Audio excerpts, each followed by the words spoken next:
This call is now being recorded.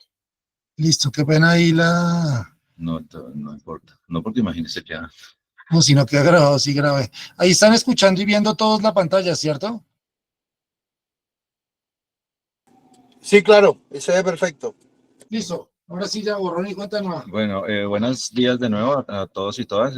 Gracias por estar hoy en el seminario. Mi nombre es Alejandro Camargo. Soy profesor de la Universidad del Norte, soy antropólogo. Bueno, me interesa mucho lo que llamamos hoy la región de La Mojana. Y llevo pues un tiempito largo tratando de entender lo que sucede allí. La presentación de hoy se llama La Mojana y los límites de la adaptación al cambio climático y es una reflexión sobre precisamente pues, lo que implica que La Mojana hoy sea como uno de los principales laboratorios de la adaptación al cambio climático en el país. Entonces, lo que quiero hacer es como presentar como algunas preguntas, hacer como algunas preguntas como para reflexionar con base pues en las observaciones que yo he hecho en la zona y el tiempo que he pasado allá.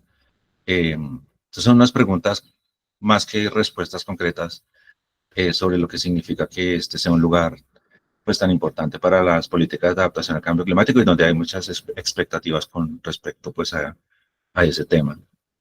Entonces quiero empezar con leyendo esta canción que muy probablemente la gente del San Jorge la conoce, que dice que esta creciente fue grande en la taladera, a orilla de los ríos tenía toda la razón, se agó San Marcos, Caimito y la Solera, ahí solo yo sentía una amiga en el mamón, se oían los radios todos los días comentando de la creciente que venía por esos ríos, nada más se oía el clamor y el quejido de esos pobres seres que se estaban ahogando. Se ha ahogado Jegua, la villa de San Benito, y también Guayabal y la región de La Mojana.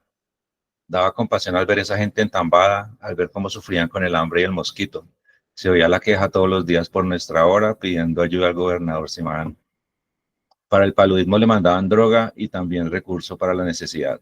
Ay, mis amigos, lo que Rafael les comenta, ahí este invierno tiene mucho que contarles. Miren qué malo nos vino el año 70, porque también nos trajo unos fuertes vendavales. El Magdalena todos los días desbordaba y el San Jorge seguía con su bravura. En el Limón hasta los hombres lloraban al ver los niños que se ahogaron en Pumpuma. Esta es esto lo escribió Rafael Díaz de Caimito y pues a mí me la compartió Rafael Montes de Limón en San Benito.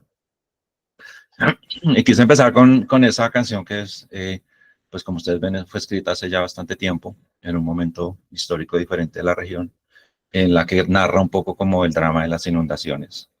Y ese drama de las inundaciones es como con lo que quiero empezar, pues recordando lo que ya pues quienes viven allá saben, y es que esto es una región inundable. Y las inundaciones, cómo funcionan y demás, pues moldean mucho de lo que es la vida en la región. Y en el centro de la preocupación por las inundaciones, pues han estado varios proyectos de orden nacional e interés internacional sobre esta región que buscan de alguna manera hacer algo con las inundaciones y llevar la región pues hacia algún punto imaginado. Ese punto hoy es la adaptación al cambio climático. Entonces, yo empecé a entender un poquito o a caer en cuenta sobre lo que implica la adaptación, o sea, la importancia de esta idea de la adaptación al cambio climático en esta región. Un día que estaba pasando por el caserío del Torno y el señor que me estaba llevando en la moto, por primera vez después de muchos años de pasar por esa vía una y otra vez, la vía estaba desde San Marcos hacia esa zona del Torno, la vía estaba buena y siempre estaba pues destapada y demás. Y me llamó mucho la atención eso y le pregunté qué había pasado, que por fin la arreglaron y me dijo, no, eso lo arreglaron porque vino un príncipe. Y yo le pregunté, bueno, ¿un príncipe cómo así? ¿De dónde? Dijo, sí, soy un príncipe por allá como de Arabia, alguna cosa así, que estuvo acá y por eso lo arreglaron, estuvo en el Torno y por eso arreglaron la carretera. Entonces se me quedó eso en la mente y me puse a averiguar a ver cuál era el príncipe y efectivamente sí había llegado un príncipe, pero no era de Arabia, sino de Noruega, que hacía parte pues de una comisión de las Naciones Unidas, creo que eso es como embajador de las Naciones Unidas o algo así, que visitó el Torno como parte pues de las estrategias del gobierno nacional en alianza y colaboración con las Naciones Unidas y con financiación de organizaciones internacionales para llevar a la Mojana por las sendas de la adaptación. Y efectivamente ese príncipe estuvo allá y bueno, la gente como que recuerda ese momento como algo, digamos, esos hitos de la historia reciente de la zona, pues porque no era muy común que una persona de tan lejos pues haya visitado. Pero más allá de eso, lo que representaba este señor en ese lugar era pues la llegada de una nueva, digamos, ola de recursos, expertos, ideas, tecnologías y demás a esta región con el objetivo de reducir el riesgo y la vulnerabilidad del cambio climático. Y eso pues es un proyecto muy importante, pues no solo por la cantidad de recursos y de, digamos, cosas que se han producido en la zona, sino también porque pues inauguró, digamos, esa nueva etapa en la historia de la Mojana en la que se habla de adaptación al cambio climático, resiliencia y bueno, muchas otras cosas más. Por ejemplo, también muchos de esos proyectos pues han tenido un componente de género en el que se realza, digamos, el papel de las mujeres como lideresas de la adaptación al cambio climático, como dice esta noticia. Pero también donde en ese momento se estaba convirtiendo como, o por lo menos los medios lo presentaban así, como uno de los ejemplos de adaptación al cambio climático en el país. Inclusive en aquel entonces, pues está el ministro, estuvo allí cuando era Correa ministro, como recorriendo y mirando pues este ejemplo exitoso de adaptación, en el que muchas narrativas sobre la región y sobre la adaptación empezaron pues a circular, como por ejemplo la del regreso de los humedales perdidos de la Mojana, aludiendo pues a esa historia de degradación de humedales y que ahora con este nuevo proyecto, esta nueva presencia institucional, nacional e internacional, pues prometía pues abordar estos problemas. Y pues esa historia no tiene que ver solo con la llegada del príncipe, sino que pues uno de los grandes momentos fue precisamente lo que llamamos hoy la ola invernal de 2010-2011, que fue la que en general en Colombia sentó, digamos, como puso sobre la mesa la necesidad de hablar de adaptación al cambio climático. Antes de 2010, pues ya habían algunas cosas a nivel de Estado sobre adaptación, pero fue a partir del 2010 que empezó ese esfuerzo, ese discurso a tomar más fuerza. Y pues prueba de ello es la creación de una cosa que se llama el Fondo de Adaptación, ¿verdad? Que es como un reflejo de esa preocupación nacional en ese tema y también para ponerse en sintonía pues con el escenario internacional de lo que es la adaptación al cambio climático.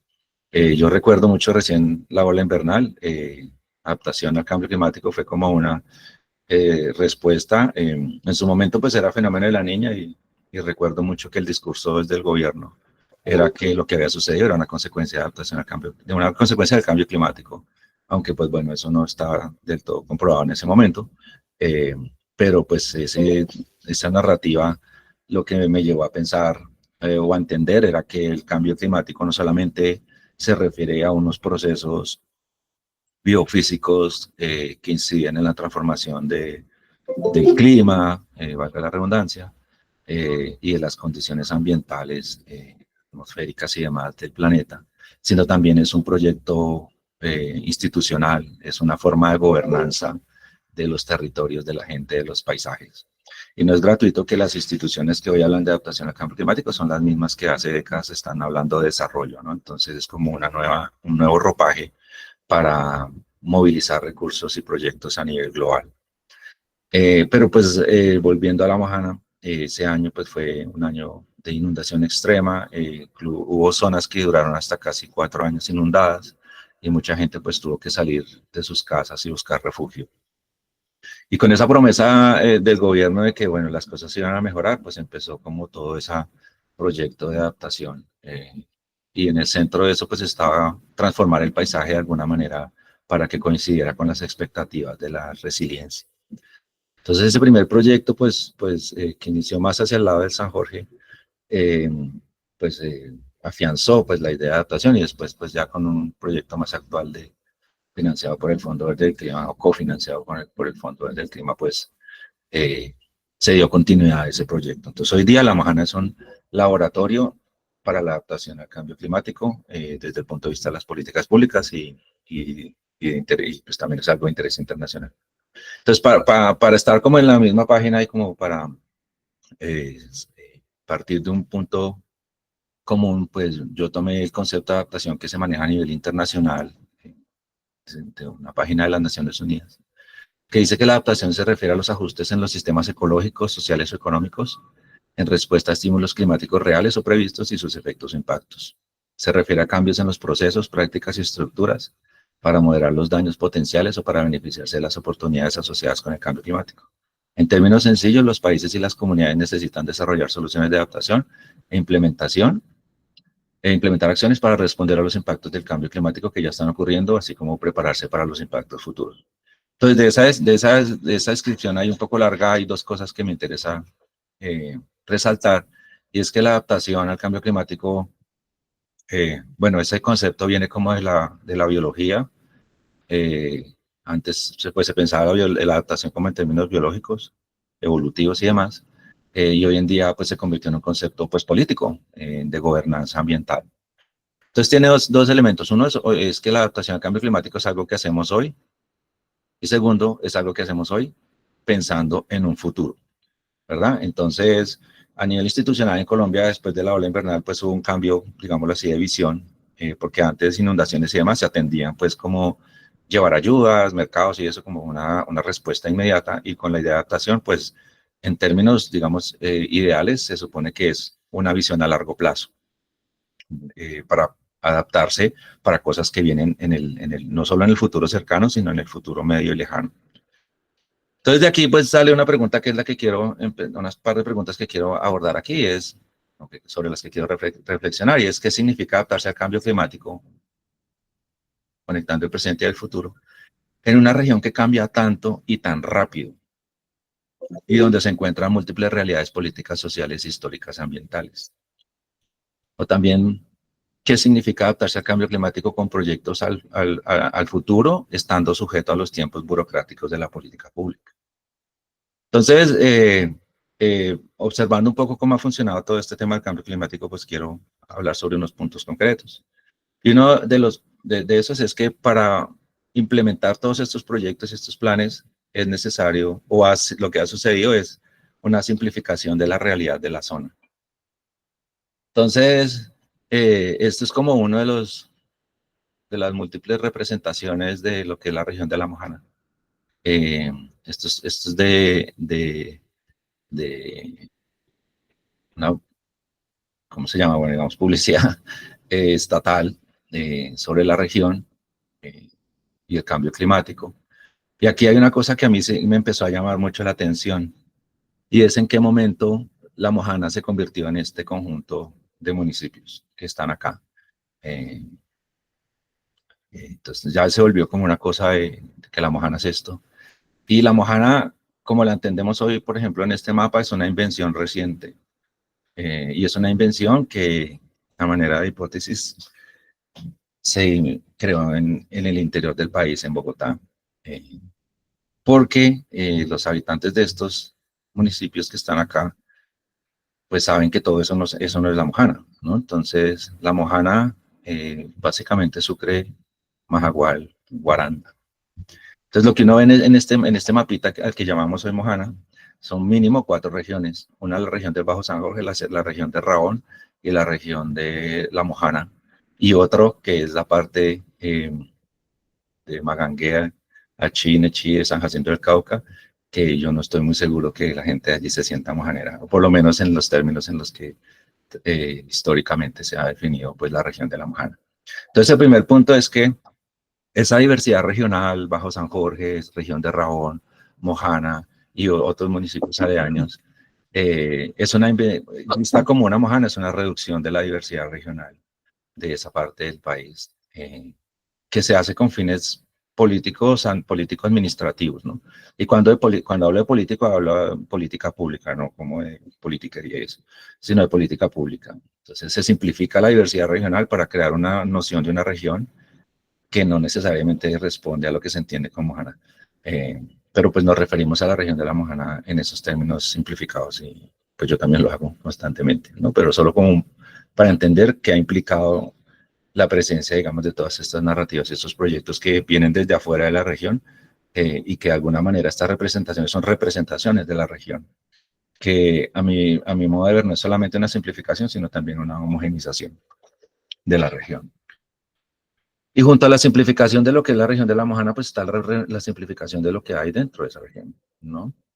Entonces hablamos de unos ríos concretos y de unas ciénagas y de unos caños, pero lo que uno empieza a ver cuando uno camina y navega la región es que a veces lo que nosotros creemos que es un río, en realidad son varios ríos, y lo que es un caño son muchos caños, y lo que es una ciénaga son muchas ciénagas. Entonces, por ejemplo, lo que llamamos nosotros el caño Viloria, y lo homogenizamos como caño Viloria, perdón. En realidad son varias cosas, es la boca de Segebe, luego es un caño Cecilia, luego es un caño Viloria, luego es un caño Cuiva, y luego se encuentra con otro caño y se vuelve caño Guamo, caño Guacamayo, y ahí para allá. En una cosa que nosotros vemos como una línea en el mapa y pensamos que es un cuerpo de agua, en realidad son múltiples caños. Pero lo simplificamos en uno solo, y igual suceden con varios de los caños de la región, ¿no? Entonces, ¿qué implica simplificar una región en términos de política pública y de estos proyectos? Homogenizando paisajes y cuerpos de agua, pues es una pregunta importante. Entonces, en términos de esa simplificación, eso no es solamente algo como conceptual y el discurso, sino también eso ha tenido unos efectos específicos, y es que las inundaciones históricamente en este país pues se han visto como sinónimos de desastre, obstáculo para el desarrollo, para el progreso y para la adaptación al cambio climático. Entonces, en cierta medida, desde hace varias décadas está la expectativa de controlar las inundaciones de alguna manera, o incluso eliminar los cuerpos de agua asociados a las inundaciones, para poder convertir esas tierras, ya sea en emporios de agricultura a gran escala, o simplemente secarlas para expandir las zonas urbanas y demás. Entonces, este mapa yo siempre lo muestro, y de pronto quienes me escuchan ya están cansados de verlo, pero esto es un mapa producido en la década de 1950 por un ingeniero holandés que estuvo en la zona, en el que básicamente hacía la propuesta de construir un sistema de polders. Lo que ustedes ven, esos triangulitos, era como su propuesta de hacerlo en el río Cauca y en el río San Jorge, para que las aguas de esos dos ríos no se volcaran sobre toda esa zona de la depresión momposina. Y así poder aprovechar esas tierras tan fértiles en la agricultura. Y con esto no es como una cosa excepcional, sino que todo esto se propuso para varias regiones. Para la región del Bajo Sinú también se propuso secar la Ciénaga Grande de Santa Marta en la misma época. Pero pues obviamente esto nunca sucedió, porque esto era pues extremadamente costoso y complejo, ¿no? Pero desde este momento de la década de 1950 hay como una historia de organizaciones internacionales en colaboración con las nacionales, de convertir la región, lo que llamamos la Mojana hoy en día, en algo más, ¿no? Y ese algo más en su momento fue como una zona de progreso y desarrollo económico, ¿no? Y por allá en los años 60 también estuvo la FAO por esa región, y una de las cosas que encontraron, o que les llamó mucho la atención, y esto también lo cuento siempre, pero es que me parece muy importante siempre decirlo, es que en ese momento encontraron una región vastísima con mucha agua y con muchos peces. Y una de las cosas que les asombró a los consultores de la FAO era que la gente utilizara unas tecnologías, entre comillas, primitivas, que no les permitían aprovechar todos esos recursos como debería ser. Entonces la gente usaba pescaba con flecha y atarraya principalmente. Y pues eso era como, bueno, esta gente que hace pescando con esas cosas que no les permite sacar la cantidad de peces que hay ahí, deberían utilizar unas redes más grandes para sacar esos peces, ¿no? Y aprovecharlos más económicamente, y convertir esto pues en una cosa de producción de riqueza como debería ser. Estos son 1959-60. Y por allá saltan, pegando un brinco grandote hacia el inicio de la década del 2000, pues la FAO volvió, después de todos esos años, preocupada por el deterioro de los recursos naturales en la zona, entre ellos la pesca, ¿no? Entonces hay como algo que es importante pensar a la luz de cómo de estas oleadas de instituciones internacionales y demás que están en estas zonas. Es como esa historia que se pierde, pero también esas acciones que tienen implicaciones para el futuro. Entonces, esas recomendaciones de los 59-60, pues en últimas Eso fue lo que sucedió, ¿no? La introducción de redes y demás, que luego pues tuvo un efecto no muy positivo, ligado a otros factores que han incidido en la crisis de la pesca. La crisis de la pesca en la región no es solamente por uso de redes ni nada de eso, sino tiene que ver con otras cosas más que pronto menciono un poco más adelante. Entonces, entre esa de 1959 y 1960 y los 2000, como la FAO volviendo a esta tierra, pero de pronto sin la memoria de lo que había dicho antes, pues también hubo otras cosas. Estuvo la misión colombo-holandesa en la que muchas personas hablan y hasta recuerdan, que también buscaba pues cómo convertir estas regiones en unas regiones pues de importancia económica también, ¿no? Entonces, del discurso del desarrollo económico del progreso, en el 2000 pasamos al discurso del desarrollo sostenible, que era el boom en ese momento. Y de ese discurso del desarrollo sostenible, pues pasamos ahora al discurso de la adaptación al cambio climático. Y en el centro de todos esos discursos ha estado la preocupación por las inundaciones. Pero ahorita pues es otra visión de las inundaciones que no era la de esas épocas de necesidad de secar todo y acabar con todo, que hoy día lo vemos como con sorpresa, pero en su momento esa era la manera de hacer las cosas, ¿no? Y había un consenso entre expertos y ingenieros y demás, que esa era la manera de hacer las cosas, ¿verdad? Pero ese paradigma pues cambió y hoy en día pues a través del trabajo de muchas personas, pues tenemos una visión del país diferente desde el punto de vista de los humedales, ¿no? Y pues esa visión es un llamado también a repensar eso que se hizo en el pasado para tomar acciones en el presente. Y ese proyecto pues lo conocemos hoy como Colombia Anfibia, que también a partir de la ola invernal pues empezó también a crear esa idea de que Colombia es un país anfibio, ¿no? Y esto del anfibio es bien interesante porque pues está inspirado en la obra de Orlando Falborda, que pues, muchas personas conocen, de finales de los 70s y los 80s, cuando él conceptualizó esa idea de la cultura anfibia. Y con la cultura anfibia también ha sucedido una especie de simplificación, que es bien interesante, y es que cuando pensamos en el anfibio pensamos mucho en el agua, ¿no? Y efectivamente el anfibio es esa conexión entre la tierra y el agua, pero por alguna razón nos quedamos en el agua y no pensamos la tierra, ¿no? Y la tierra en una región como la Mojana es un tema vital para pensar, para entender cómo funciona. Y cuando hablamos de tierra hablamos de muchas cosas, ¿no? Tierra son muchas cosas, incluidos los sedimentos que mencionó Jorge, pero también la tierra como ese lugar, digamos, de producción, de pertenencia, de conexión identitaria y demás. Entonces, en algún momento, cuando Orlando Falborda escribió sobre la cultura anfibia, no estaba escribiendo simplemente como una idealización de unas personas que se mueven entre el agua y la tierra, sino que la metáfora con el hombre icotea era lo de la tenacidad del hombre icotea, no solamente para sobrevivir en esos cambios ambientales, sino para sobrevivir en una región con grandes desigualdades sociales, económicas y políticas, ¿no? En la que la tierra estaba en el centro de diferentes conflictos por su distribución desigual. Entonces, por alguna razón se nos ha perdido un poquito como esa tierra de la idea del hombre icotea, de la cultura anfibia, que no es solo agua, sino que también es tierra, y esa conexión agua-tierra es importante no solo desde el punto de vista de los sistemas hídricos, de la ecología de la región, sino también de la historia de la región y la realidad política y social. Entonces, de aquí surge una pregunta muy importante y es si la adaptación al cambio climático tiene que ver algo con el problema de la tierra en la región. Entonces, la Mojana tiene una historia de luchas por la tierra y de conflictos por la tierra bien importante.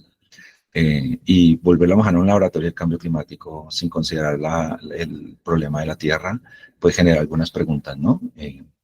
Hoy en día vemos que hay conflictos por los terrenos abonados de ciénagas y esos son conflictos por la tierra que están asociados también a la generación de inundaciones, ¿no? Porque ciénagas colmatadas es menor capacidad de almacenamiento de agua y esas aguas se tienen que ir para algún lado y pues ahí hay una conexión.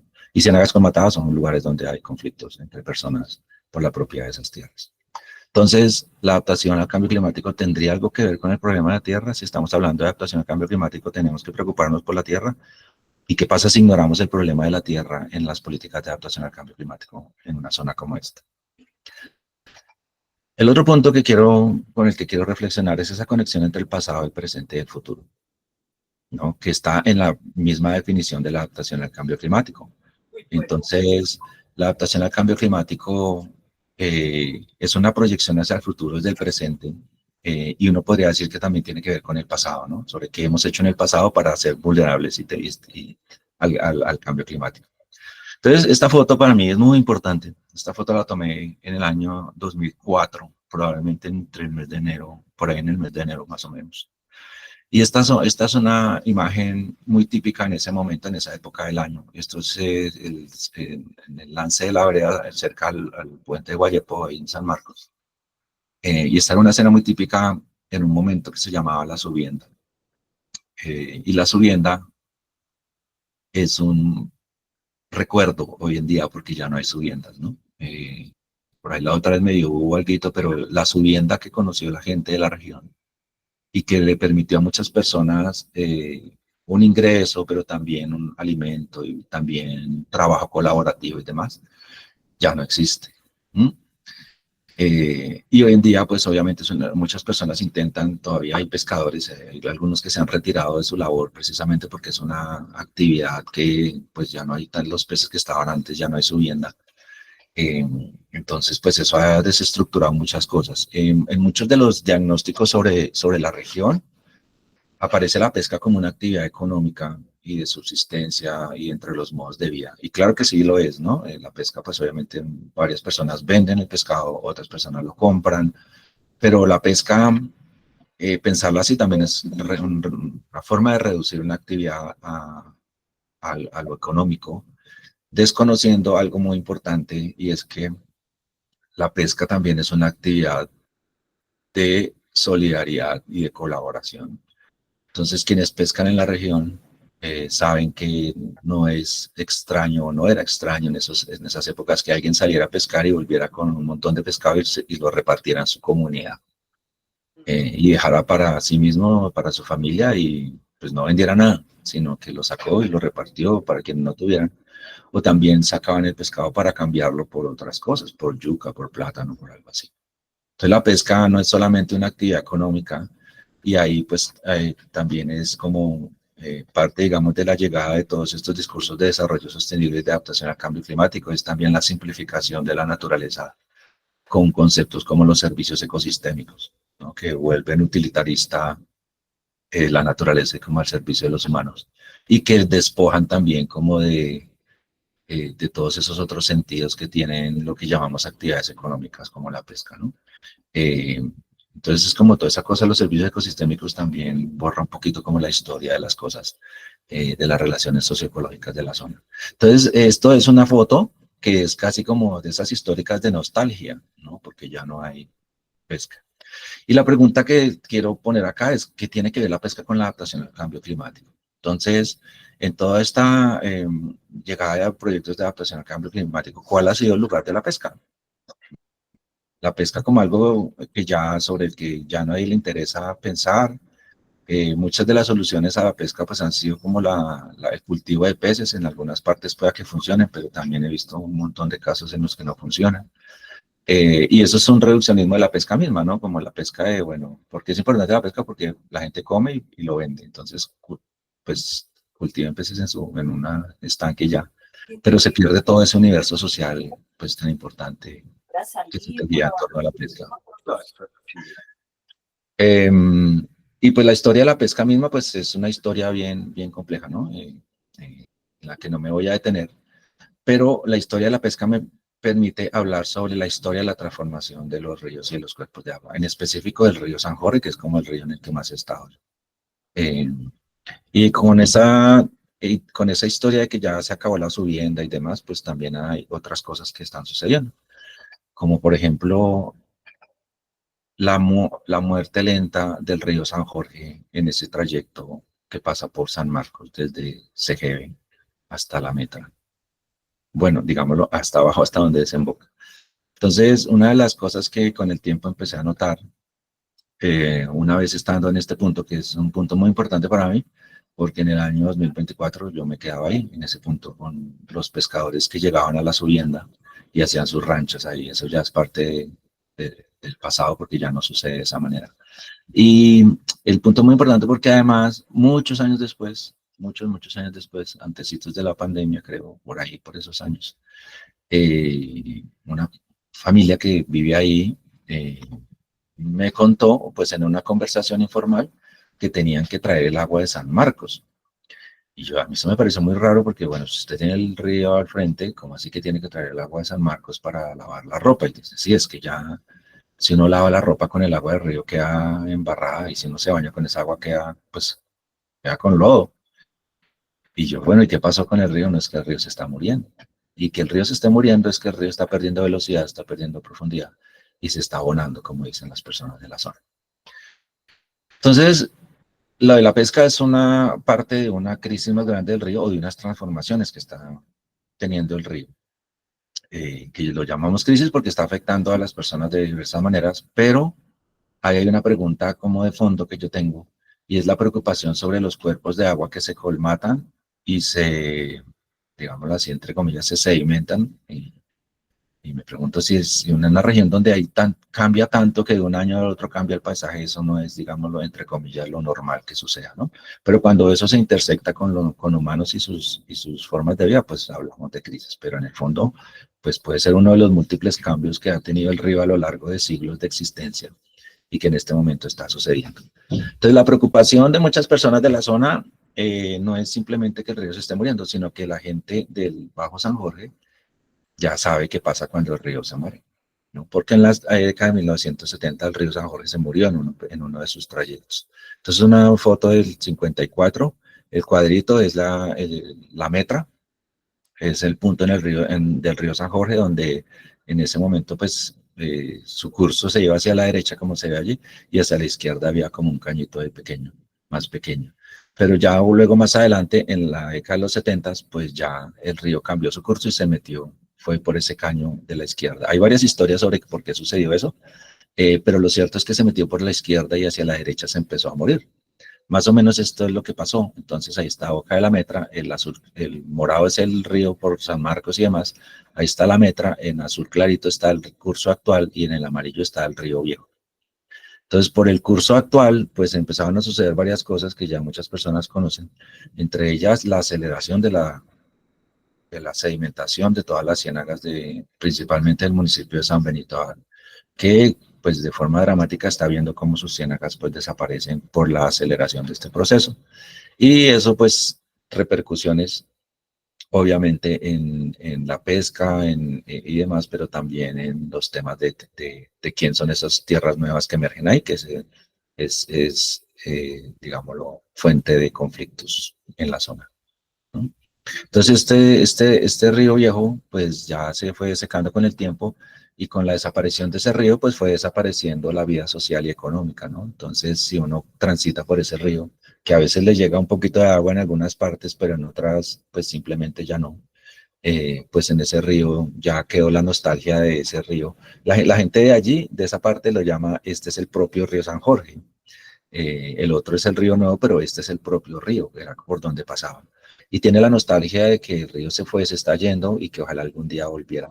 Porque con el río, en palabras textuales de muchas personas de la zona, volvería la vida a la región. Y el concepto de vida son múltiples cosas, la vida económica, el movimiento de bienes, de personas y demás, pero también la vida en términos generales, por ejemplo, los peces y demás.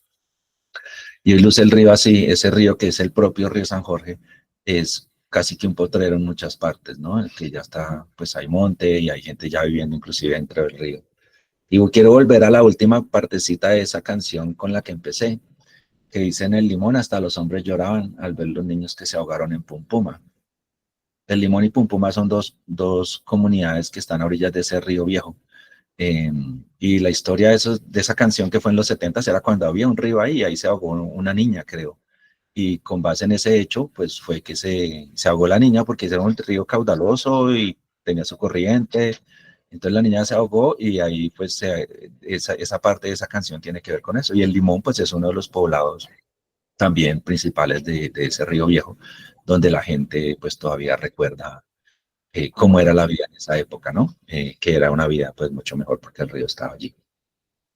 Entonces, mientras ese río se muere, aquí lentamente quedan pedacitos y demás en algunas partes. Inclusive hace poco me di cuenta que pues me contó alguien que hay un cañito incluso que está surgiendo ahí, es como el agua como abriendo ese espacio también por algún lado, y bueno, o sea, está muriendo, pero tiene otras formas de vivir esa parte de ese río viejo. El caso es que hay dos ríos, es el río nuevo y el río viejo. Volviendo a eso que les decía hace un rato, de que un río son muchos ríos también. Entonces, ¿qué es lo que está pasando? Y entonces la gente ya sabe lo que pasó con ese río viejo y las consecuencias de que eso suceda. Y probablemente eso sea lo que vaya a pasar en el río San Jorge, entre CGV y la Metra, por lo menos, ¿no? Y es que en ese punto CGV el río se está desviando y por eso esa es una de las razones por las cuales la gente está percibiendo más abajo que se está pues perdiendo su fuerza y perdiendo, se está abonando más y ya pues obviamente entre más se acelere ese proceso, menos peces se van a ir por ahí y pues se van a ir por donde hay más corriente, que en este caso pues probablemente sea en ese punto en el que en CGV, en el que se mete por ese caño que se conecta con Ciénaga de Yapel y se vuelve lo que llamamos Caño Cecilia, luego Viloria, luego Cuiva y demás. Y en ese punto, pues, de CGV, pues ahí tiene la lucha histórica de la pelea contra, bueno, la pelea no, los intentos de poder contrarrestar la fuerza del río que llega ahí, que causa erosión. Ya hoy en día, esta es una foto un poco más vieja, pero ya hoy en día hay una infraestructura ahí nueva, diferente. Pero en ese punto, pues, también parte de las narrativas sobre qué pasó con ese río que se empieza a desviar por ahí, es la de precisamente el 2010, ola invernal, que se rompió por ahí toda esa parte del caño y se metió el agua por toda esa zona de lo que se llamaba el Caño Mosquito. Pero entonces, si uno se mete por ahí, por toda esa parte del río que llamamos Caño Viloria, pues ahí está cambiando la realidad de todas estas poblaciones de una manera muy rápida. Entonces en Cecilia, por ejemplo, ya hay una aceleración de la erosión de la ribera, ya hay unas casas que están pues ahí en riesgo. Y ahí pasa una cosa interesante, alguna vez preguntándole a una señora de, bueno, ¿qué fue lo que pasó acá? Y ella me decía, el río Cauca se me está llevando la casa. Entonces, para alguien que de pronto no conozca la región, uno dice, pero ¿cómo así que el río Cauca, si por ahí no pasa el río Cauca? El río Cauca de hecho está lejos de ahí. Pues ¿cómo así? Pues entonces también sumado a esto, están todas estas ideas y experiencias del agua del Cauca como un agua destructiva a la que me voy a referir más adelante. Entonces en un río hay múltiples ríos, inclusive un río que está bien lejos, ¿no? Y en el tránsito de ese caño que se está volviendo río, pues está toda clase de evidencias de ese aumento de la fuerza y de esa potencia que tiene, de la fuerza que tiene que está adquiriendo. Entonces la gente usa mucho la palabra fuerza para referirse a esto, ¿no? Entonces este caño le quitó fuerza a San Jorge y el San Jorge se está metiendo por acá. Ya hay personas en esta zona que le dicen a este caño, le dicen río, ya se refieren a él como río. Hasta el punto de está la comunidad de Cuiva, que ya se le ha llevado pues ya varias cuadras de su comunidad. Esto es más o menos como era Cuiva, pues lo que cubría, lo que era, hacía parte de Cuiva, y ya se lo está llevando porque eso se está volviendo más ancho y más profundo. Entonces la realidad de esta comunidad es esta, ¿no? Es como la vida mientras, cómo transcurre la vida a medida de que el lugar donde está la vida, la tierra, se va yendo poco a poco, ¿no? Entonces poco a poco se van desapareciendo las casas y la vida cotidiana ocurre a medida que se desborona un poco la tierra y se devuelve al agua, porque probablemente algún día esa tierra que está ahí estuvo en el agua y ahora está volviendo al agua. Entonces hay una pregunta grande, es ¿qué nos dicen esas grietas silenciosas sobre la adaptación al cambio climático? Esta realidad que ven varias personas que están viendo desaparecer el piso donde están sus casas y demás, eso que nos habla del cambio climático y por qué, por ejemplo, este fenómeno de transformación del río que está generando y que va a generar unos cambios dramáticos en el futuro, corto, mediano y largo plazo, ¿por qué no hace parte de las discusiones sobre adaptación al cambio climático en esta zona? Y entonces ahí volvemos a lo que les decía, que un río son muchos ríos, un caño son muchos caños y una ciénaga son muchas ciénagas. Entonces el río San Jorge está en un lado, hay un río verdadero, hay otro río nuevo, por otro lado está el río, pero el río se está yendo por otro lado y ya le dicen río a otro caño, pero también existe el río en el otro lado. Entonces un río son múltiples ríos y eso en términos de planeación y ordenamiento territorial, pues a veces no es muy claro y lo entiende uno por la experiencia de las personas que están allí. El otro punto derivado de todo esto es como una pregunta que no es solamente a la luz de la Mojana, sino de muchos lugares del mundo, es si convivir con, si podemos convivir con la inundación como una adaptación al cambio climático. Entonces, hay una historia larguísima de intentos de controlar inundaciones y hay una historia más corta en muchas partes del mundo de cambiar el paradigma y decir, bueno, controlar las inundaciones tal vez no es la salida, porque esa historia larga es una historia de fracasos en muchos sentidos. Tal vez la solución sea convivir con las inundaciones, ¿no? Entonces, en La Mojana hay mucha gente, ingenieros y expertos y demás, que conocen que esto es una posibilidad importante y que saben los problemas de intentar controlar las inundaciones. Y ven en esta posibilidad de convivir con la inundación, pues, una posibilidad de adaptación y de tener una vida mejor. Pero lo pongo a manera de pregunta porque creo que es una pregunta más que una solución ya dada y definitiva, ¿no? Y aquí quiero ir un poco a esta narrativa que es muy fuerte también en esta región, y es la del pasado prehispánico, ¿no? Entonces, bueno, no tengo que explicar esto, pero hay mucha evocación de ese pasado cuando hablamos del presente y sobre los problemas de inundaciones de la Mojana, y aludimos a ese pasado como una experiencia exitosa de convivir con la inundación, ¿verdad? Y eso es como, hay como un acuerdo, pero yo no creo que alguien cuestione y diga que eso fue desastroso o algo así. Hay como gracias al trabajo de arqueólogos y arqueólogas, pues podemos conocer, tener unos indicios de cómo vivía la gente en esa época y cómo un sistema de estos duró tantos años, lo que puede ser indicio de que funcionaba, ¿no? Entonces hay como esa, digámoslo, no sé, como esa esperanza de que si en algún momento hubo muchas personas que se adaptaron a este entorno y lo adaptaron, no solamente se adaptaron al entorno, sino adaptaron el entorno a unas necesidades sociales también, pues ¿por qué no lo podríamos hacer hoy en día, no? Entonces parte, digamos, de lo que nos han enseñado arqueólogos y arqueólogas es cómo vivía la gente en ese entonces.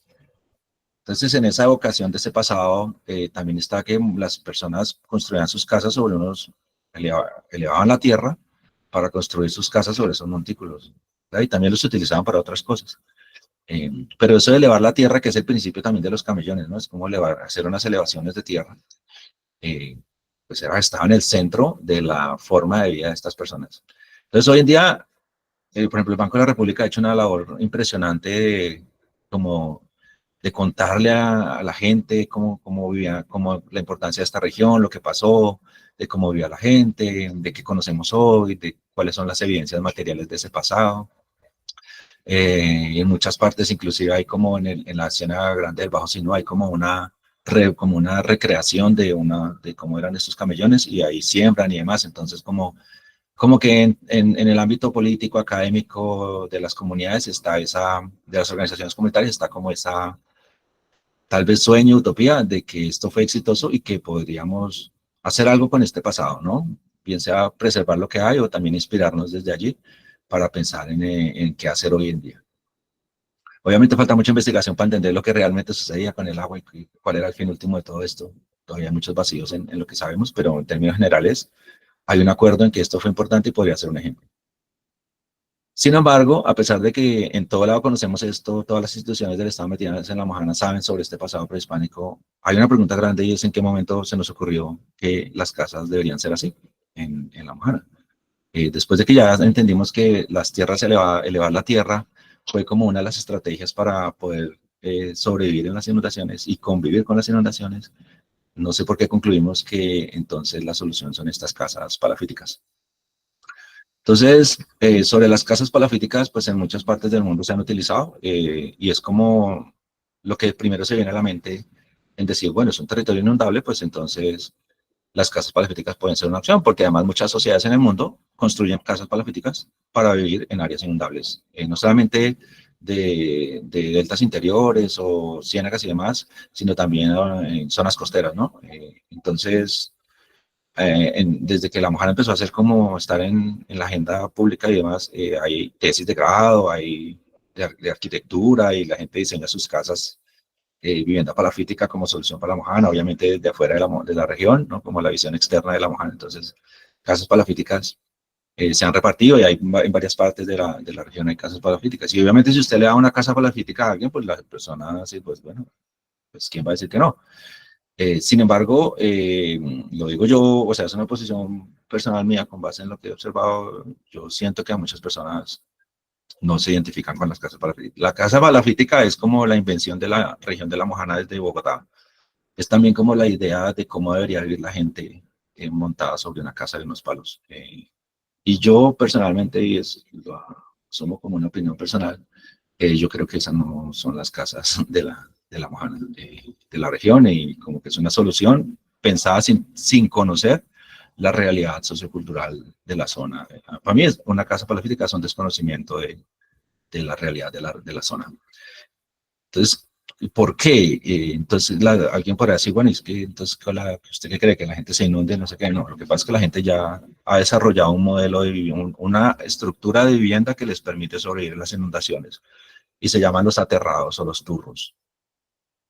La gente eleva el piso, como lo hicieron en el pasado los habitantes prehispánicos, ¿no? Entonces, la gente eleva el piso y eleva sus casas. Esto es un turro bajito. Yo he visitado aterrados de más de 2 metros, en los que elevan las casas más de 2 metros a punta de estos aterrados. Entonces ustedes dirán, bueno, pero ¿cuál es la gran diferencia? La gran diferencia es que las casas palafíticas son creadas con una concepción. Cuando digo que no coincide con la realidad de las zonas, porque son creadas con una concepción de que la casa es en el lugar en el que usted duerme, tiene su ropa, sus cosas, y tiene ahí como su familia y se reúnen ahí. Pero en regiones como La Mojana, la casa no es solamente ese lugar donde uno duerme, donde tiene las cosas y donde guarda las cosas y donde está la familia ahí, sino es una unidad, es como un paisaje agrícola, es una unidad económica también de subsistencia en el que la gente tiene animales, cultiva plantas y demás. Entonces, cuando ustedes le paran más bolas a los aterrados, se da cuenta que la gente hace estos turros, estos levantamientos de tierra para obtener animales, pero también para cultivar. La gente protege su mata de plátano, sus cultivos en aterrados para protegerlos de la inundación. Entonces, cuando usted mete a alguien en una casa palafítica, pues ahí es donde va a tener su mata de plátano, donde va a tener sus animales durante la inundación, donde va a tener el corral de las gallinas, etcétera, etcétera. Entonces, estos aterrados son muy importantes porque les permite a la gente elevar no solo donde duermen y cocinan, sino elevar todo lo que la concepción de hogar y de vivienda conlleva en una región de estas, que está muy lejos de ser una cosa de 4 paredes sobre unos palos. Obviamente para las personas que no tenían casa y les dan una casa palafítica, es valioso, es importante y la gente lo aprecia, porque es tener un lugar donde pueden estar, pasar la noche, pasar la inundación y demás, y eso es importante, y creo que esas casas le han solucionado algo a las personas, pero no corresponden con la realidad local, por la razón que acabo de mencionar. Entonces, que esto también es una simplificación de la realidad de la región, pensar que los palafitos son. Hubo un intento de pensar una casa elevada en uno de estos proyectos de adaptación, pero hicieron como una y ya no hicieron más, y de resto palafitos. Y bueno, no quiero como quitarle el valor a los palafitos, pero solo digo que no corresponden con la realidad local. Y no resuelven la idea de vivienda, que es diferente a la del interior en esta región. Y ya como para ir cerrando, quiero hacer otra reflexión. Y es si hay una relación entre la adaptación al cambio climático y la salud.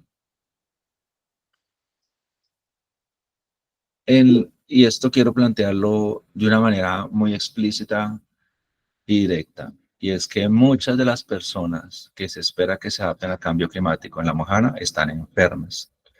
Y además hay una percepción generalizada de que el ambiente está enfermo también. En todas las partes donde he estado en los últimos meses y par de años, en toda esta región, la gente coincide en que hay una sensación de enfermedad en la gente, en los animales, en el ambiente. Y eso es muy, muy, muy grave, no solamente por esa realidad concreta, sino porque eso no hace parte del panorama de las preocupaciones sobre La Mojana en este momento, o no tiene el mismo lugar que otro tipo de preocupaciones que también pueda que sean válidas. Pero por alguna razón pensamos en una adaptación al cambio climático en la que se invierte muchos recursos sin prestarle atención a la salud de las personas. Y la pregunta es si conceptualmente es que asumimos que la salud no tiene nada que ver con la adaptación al cambio climático. Por eso lo pongo a manera de pregunta. Porque es paradójico que una región tan importante, en la que están los ojos de un montón de instituciones, no haya una estrategia fuerte de cómo, qué hacer ante esta situación tan dramática. Entonces, la cuestión de la salud pasa por muchas cosas, una de ellas el agua. Entonces, hay un montón de comunidades en la región que consumen un agua de pésima calidad. Y eso es una paradoja grandísima, ¿no? Porque hay gente que está rodeada de agua, pero no tiene agua para tomar que esté en las condiciones óptimas, ¿no? Entonces, hay muchas narrativas sobre el agua y sobre la relación del agua con enfermedades, como por ejemplo las enfermedades renales, que abundan en la región. Casi que en la mayoría de lugares donde uno va y uno pregunta si hay enfermedad de riñones, la gente dice de una que sí, y no solamente eso es una realidad dramática, sino que ya hay niños con enfermedades renales, ¿no? En algún lugar en el que estuve hace poco, a una niña de 9 años con diálisis, a mí me pareció eso, como que si eso no es una alarma, entonces yo no sé qué podría ser una alarma en esta región, ver una niña de 9 años que le estén haciendo diálisis, ¿no? Entonces, ¿de dónde sale esa sensación de enfermedad y de contaminación? Que además no solamente de los cuerpos humanos, sino en general del paisaje. Este plato, que es un plato, digamos, típico de la región, condensa unas actividades importantes como son la pesca, la agricultura y la ganadería, pero también condensa los flujos de contaminantes que la gente sabe que existen, ¿no? Ya es una realidad que las personas sobre las que hablan, y es que el agua y el paisaje está contaminado con elementos tóxicos que están regados por todo lado. Y pues ya sabemos por estudios científicos y por las mismas narrativas locales que mucho de esto pues tiene que ver con la minería, pero no es lo único. La ola invernal no solo marcó un hito en términos de política pública, inundaciones y demás, sino también la gente recuerda la ola invernal como la llegada de unas aguas muertas, de unas aguas que están generando mucho daño. Entonces, por ejemplo, las canoas que se construyen con madera de los árboles que sobrevivieron a la inundación, porque muchos árboles, pues uno de los efectos dramáticos de la inundación de la ola invernal, pues, y de lo que ha sucedido luego con otras inundaciones posteriores, es la desaparición de los árboles, ¿no?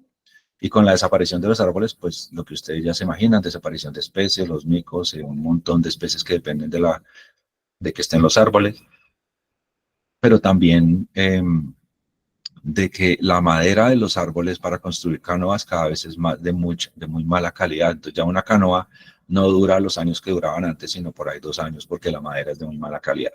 Pero también el agua, pero también el agua misma. Entonces la gente dice, es agua que viene del Cauca, es un agua que mata, que acaba, que genera como muerte, digamos, en las especies de la zona. Y que de alguna u otra manera contamina el agua local de los pozos y demás.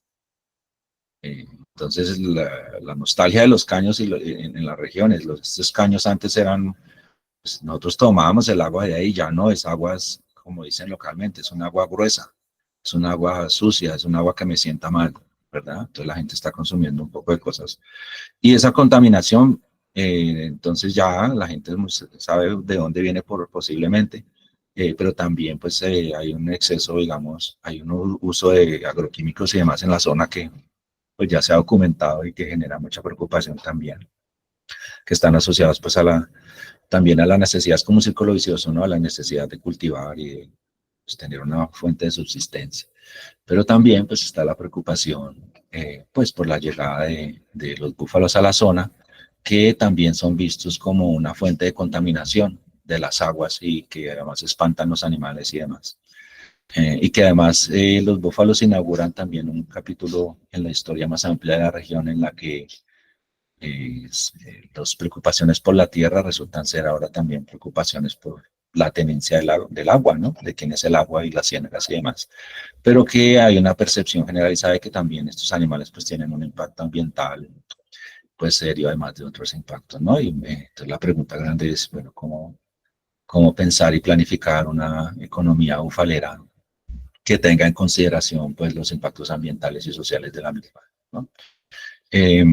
Bueno, Y el tema, pues este tema de la salud, vuelvo y hago el énfasis, es un tema que lamentablemente no es un tema que haya tenido la importancia a pesar del drama tan grande que viven muchas personas en esta región con el tema de la diálisis y la enfermedad renal, que son unos dramas, son unas situaciones sencillamente inhumanas. Entonces, pedirle a una persona que se adapte al cambio climático mientras tiene que ir 3, 4 veces al día, viajar no sé cuántas horas desde su vereda a hacerse diálisis, pues ahí hay algo que tenemos que reconsiderar.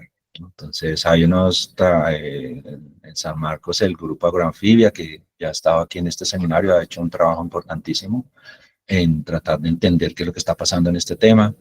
La antropóloga Juana Camacho, que también estuvo por acá, también está muy pendiente tratando de comprender pues todo esto que está pasando, ¿no? Porque es también una visión de esa relación entre salud y ambiente que paradójicamente no aparece en el mundo, en el sector de la salud en el país como algo prioritario, ¿no? Entonces llama mucho la atención como ese silencio a nivel nacional sobre este drama que para mí es uno de los dramas más terribles de la región en este momento.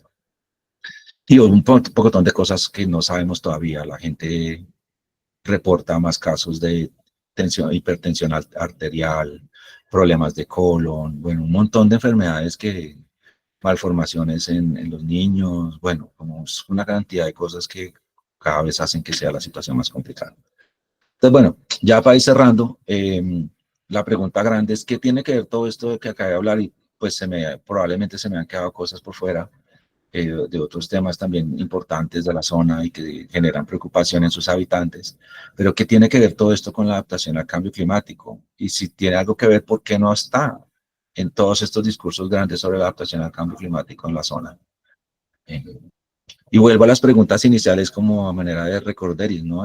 ¿Qué significa adaptarse al cambio climático presente y futuro en una región que cambia tanto y tan rápido y donde se encuentran múltiples realidades políticas, sociales, históricas, ambientales? Lo que hagamos hoy en una ciénaga, en un caño, en un río, probablemente en 2, 3 años ha cambiado todo eso, ¿no? Entonces, ¿qué significa adaptarse en una región donde cambia tanto, tan rápido todo? ¿No? Y además donde convergen tantas cosas, ¿no? Ambientales, históricas, políticas y demás. Y cómo todas esas cosas al final terminan por fuera de la idea de adaptación, ¿no? Y por qué no las consideramos como relacionadas. ¿Qué significa adaptarse al cambio climático con proyección al futuro, estando sujeto a los tiempos burocráticos de la política pública que rara vez son a futuro lejanos, sino son como futuros súper inmediatos y que condicionan pues cualquier acción que se haga? Y de allí, pues, esta pregunta de si la Mojana se está adaptando en realidad al cambio climático, si después de todo este despliegue de expertos, recursos y demás, y proyectos y demás, si podemos concluir que la Mojana se está adaptando efectivamente al cambio climático, y si se está adaptando al futuro lejano o simplemente se está adaptando a un futuro próximo de los tiempos institucionales y de los programas y proyectos y ya. Bueno, dejo ahí, muchas gracias. Muchas gracias, Alejandro, por la presentación, de verdad muy interesante, demasiado amplia, demasiado integral lo que dijo.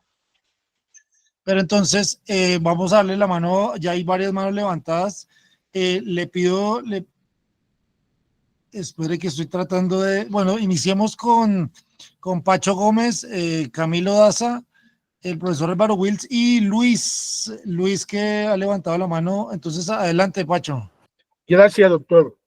Primero que todo, agradecerle al doctor Camargo esta exposición que ha tratado de cobijar muchos aspectos, pero que sobre lo dicho por él tengo unas observaciones que es necesario expresarlas. Él arranca con una tremenda equivocación cuando habla de la Mojana como una zona inundable. Eso va contra la ciencia y contra la historia porque no es verdad. La mayor parte de la Mojana no se inunda actualmente y no se inundaba anteriormente.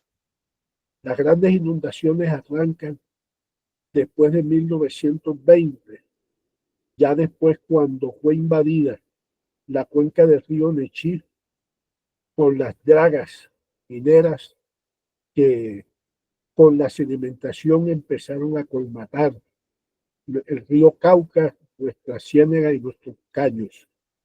No sé, yo sigo insistiendo por qué siempre cuando se trata de los estudios se esconde uno de los estudios más valiosos que se ha hecho sobre la Mojana, que fue el que hizo por COICA, ¿sí? INAT, donde define cuáles son las zonas que se inundan, las zonas predominantemente terrestres y las de término medio.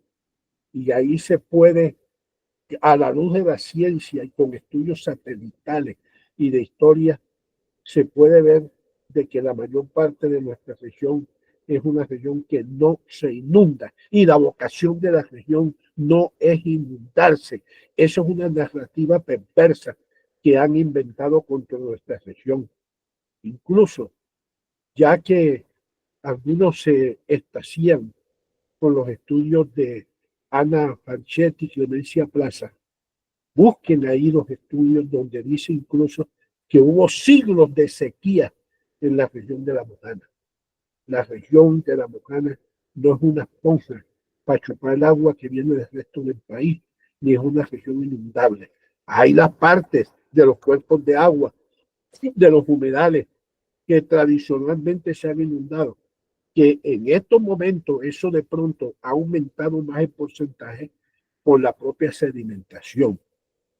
De otro lado, viendo yo la cara del príncipe de Noruega y del doctor Edgar Martínez Romero, gobernador en ese momento del departamento de Sucre, qué frustración se llevaría ese príncipe de Noruega si llegara al torno y a los otros sitios donde ellos pensaron, de acuerdo como lo tituló el Heraldo, el ejemplo de exitosa adaptación de la región de la Mojana. Allá no hay nada. Todos los esfuerzos del Fondo Verde, Clima Verde, del Fondo del Protocolo del PNUD, ¿sí? Y todas esas inversiones se las ha llevado el río Cauca, porque no sé por qué en el Fondo de Adaptación, e incluso el doctor Camargo, cuando se empieza a hablar de adaptación, hay que empezar por el principio, las cosas tienen que arrancar por el principio. Tienen que ir primero los de Fondo de Adaptación a la cuenca del río Nechí, vayan al Bagre, vayan a ver el daño que está haciendo Mineros S.A., vayan a ver lo que están haciendo las máquinas amarillas, la maquinaria amarilla que destruye cerros enteros, y son miles de toneladas diarias de sedimento que arrojan a las cuencas del río Cauca a través del río Nechí y de otros caños que van sedimentando, combatando toda la región de la Mojana. Yo hablaba con Edgar Martínez Romero, el flamante gobernador que acompañó en esa época al príncipe de Noruega. Hablaba con él hace 2 meses, ¿sí? Porque escuchó una conferencia que yo di ahí y él me daba la razón. Mire, Pacho, toda esa plata se está perdiendo, ¿sí? Porque siembran unos arbolitos, hacen unos viveros, rompe Caregato, rompe Santa Anita, rompe Río Cauca por cualquier parte y todos esos esfuerzos se van perdiendo. Me gustaría ver la cara de ese príncipe de Noruega, donde fue, para que vea la frustración y la frustración que el mundo se llevaría a ver que la plata la están botando. Sí. Decía el doctor Camargo que el año del 2010 debe ser como un referente sobre el cambio climático en la región de la Mojana. Sí, ese año fue de mucho invierno, pero esa creciente tremenda y la inundación como en la Mojana no fue a causa del cambio climático. Tenemos que repetirlo. Hurguen, investiguen, estudien. ¿Sí? Resulta que un ingeniero llamado Jorge Hurtado de Invía autorizó la ruptura del dique que estaba construyendo la Universidad de Antioquia entre Nechí y San Jacinto. Ya la había construido y el ingeniero, para congraciarse con unos ganaderos, permitió la construcción, la ruptura y la construcción de una alcantarilla. Y vino la creciente río Cauca al mes, a los 2 meses, encontró esos removidos y se llevó la alcantarilla y se llevó toda la región de la Mojana y toda la región de San Jorge. Eso no se puede ocultar. El problema no solamente fue de la lluvia intensa que hubo en todo el país, fue por la negligencia del Estado y la ligereza de un funcionario de Invías que se vendió por 2 botellas de whisky con el ganadero dueño de Santa Anita, de la finca. Eso hay que decirlo. En su momento nosotros lo denunciamos, pero en este país las cosas no avanzan. En esas investigaciones solamente hubo un preso, cuando debieron haber metido preso una cantidad de funcionarios, tanto de Invías, del Ministerio de Obras Públicas como Pomojana, y todos los que autorizaron en esos momentos esos desastres, los alcaldes que autorizaron en ese momento esa gran equivocación. Decía el doctor Camargo que si el cambio climático, lo que se está haciendo es adaptación al cambio climático. No. La razón la tiene el doctor Rivera de hace 8 días, doctor Jorge Eliezer Rivera, cuando decía que la Mojana se está adaptando a la perversidad. Allá, usted lo acaba de decir, doctor, mire esas casas parasíticas construidas, esas fue en el municipio de Sucre. Todas están abandonadas. La gente no se adapta a esa elucubración y esa ensoñación de los sabios del Fondo de Adaptación, que creyeron que con eso estaban descubriendo el hielo, como cuando llegaron los gitanos a Macondo, ¿sí? Y la gente abandonó esas casas y las están destruyendo por parte, cogiéndose las láminas de zinc, cogiéndose el hierro. Tengamos en las tiempo escaleras. el tiempo de Sí. participación, por favor. Sí, correcto, ya yo voy a terminar. Luego, no hay, lo que se está haciendo allá no es adaptación a lo que requiere la región. La región lo que necesita primero que todo es ir en contravía de los que dicen que el cambio climático es dejar que se inunde la región. No. Primero que todo hay que controlar las inundaciones. Y para controlar las inundaciones hay que recuperar el cauce del río Cauca, que está colmatado, ¿sí? Y también los cauces que hay que recuperar de la Ciénaga y de nuestros cayos. Pero para buscar una solución integral y estructural hay que mirar hacia la minería y hay que mirar el Hidroituango, doctor Camargo. Usted no mencionó el daño tremendo que hizo el Hidroituango cuando secó a todo el río Cauca. Eso se abonó, por lo menos fueron 3 metros de sedimentación porque las aguas del río Cauca perdieron la velocidad. Aquí nosotros lo que necesitamos es que empiecen desde el principio, y es el clamor que le hacemos al gobierno, al Estado, al mundo, que los de Fondo de Adaptación y todos ustedes que tienen a cargo formular recomendaciones, empiecen desde el principio. Y el principio, ¿dónde está? No está en San Marcos, no está en el puente de Roncador, no está en Majagual. El principio está en la cuenca del río Nechí, donde sale toda la contaminación y la sedimentación del río Cauca y de nuestra región. No me extiendo más porque yo sé que hay otros que quieren intervenir. Muchas gracias. Gracias, Pacho. Ahí Alejandro va a decir algo al respecto. Sí, Pacho. Señor Pacho, muchísimas gracias por su intervención. En realidad, la importancia de estos espacios es poder precisamente escuchar esos puntos de vista, especialmente de las personas de la región y, bueno, las otras personas que conocen qué pasa allí. Con respecto a su precisión, me parece súper importante todos los puntos que usted anota. Cuando usted dice que no es una zona inundable porque hay una historia que dice algo diferente, eso es súper clave, porque además yo creo que por donde uno vaya en toda la región, la gente coincide en decir, aquí no nos inundábamos así.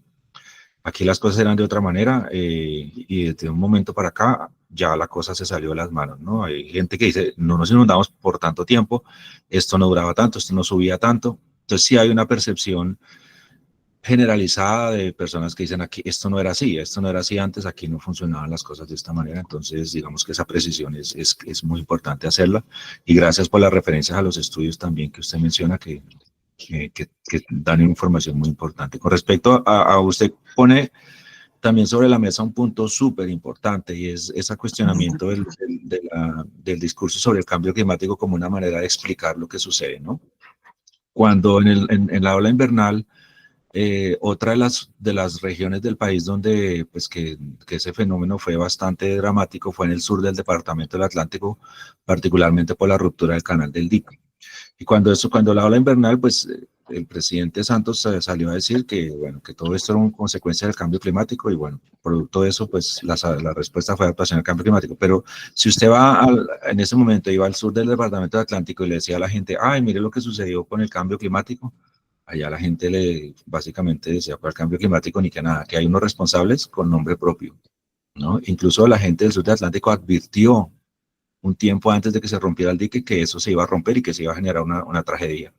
Y pues bueno, eso no se tomó en serio. Entonces para la gente la narrativa del cambio climático no explica lo que sucedió porque ellos tienen una visión muy clara de que ellos advirtieron que iba a suceder eso, que se pudo haber evitado y que hay unos responsables concretos, instituciones concretas que hubieran podido hacer la organización y por eso se produjo esa tragedia que después se dijo que era cambio climático. Entonces también hay que tener mucho cuidado como a qué le atribuimos al cambio climático, porque atribuir cosas al cambio climático borra responsabilidades concretas e históricas que también hay que tener en cuenta. Y no es que el cambio climático no importe, importa mucho, pero tenemos que tener como siempre en esas dos cosas, ¿no? La realidad del cambio climático actual, pero también esas historias locales y esas relaciones, digamos, sociales y de poder locales que nos explican también todo eso.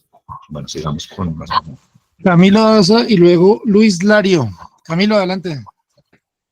Buenos días. Bueno, agradeciendo la intervención, el apoyo desde todo punto de vista, donde pues lo estoy conociendo hoy, Alejandro Camargo, viene conociendo y tratando de comprender las dimensiones de la Mojana. Yo sí me voy un poquito más allá de todo lo que acaba de decir en este título de la Mojana y los límites de la adaptación al cambio climático. También estoy muy de acuerdo con lo que dice nuestro amigo Pacho Gómez, que nos estamos adaptando a la perversidad del cuento del cambio climático y la narrativa perversa de las regiones inundables que vienen casi desde esa narrativa cachaca, como le digo yo, donde nuestro amigo Alejandro viene diciendo que la Mojana es como un laboratorio del cambio climático en términos de gobernanza. Y bueno, yo vengo diciendo otra serie de cosas donde solamente las manos que pide son importantes para la clase política burocrática que tenemos hoy en Colombia y que nosotros, por no tener de pronto ese poder político, de pronto dicen muchas cosas desde allá. Yo sí quiero ampliar de pronto un poquito todo este concepto del señor Alejandro, con que los ríos en Colombia son una gran alcantarilla que perdieron capacidad hidráulica. ¿Qué quiere decir eso? Que en estos momentos, año 2024, pleno siglo XXI, con menos de 1.000 metros cúbicos por segundo, el río Cauca está inundando la región de la Mojana, causando el ecocidio, el genocidio y el desplazamiento forzado que están viviendo las comunidades hace cuánto. Esa es la perversidad del cambio climático. ¿Por qué? Porque los ríos en Colombia, en este río que era tan importante para la nación, se perdió la capacidad hidráulica debido a la sedimentación.